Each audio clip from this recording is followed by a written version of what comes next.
Hello friends, ഇന്നൊരു variety പിടിച്ചാലോ? പക്ഷെ അതൊരു പിക്കിളാണ് കേട്ടോ, സ്ട്രോബെറി വെച്ചൊരു പിക്കിള്.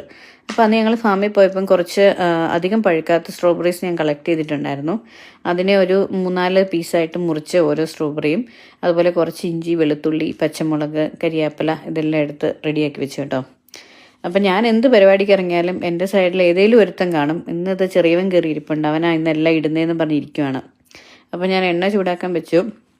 ഞങ്ങളിവിടെ ഒരു ലോങ് ടൈം ആയിട്ട് പിക്കിള് ഇരിക്കുകയല്ല, കാരണം അതിന് മുമ്പ് അത് തിന്ന് തീർക്കും. അപ്പോൾ അതുകൊണ്ട് ഞാൻ സൺഫ്ലവർ ഓയിൽ തന്നെയാണ് ഉപയോഗിച്ചത് കേട്ടോ.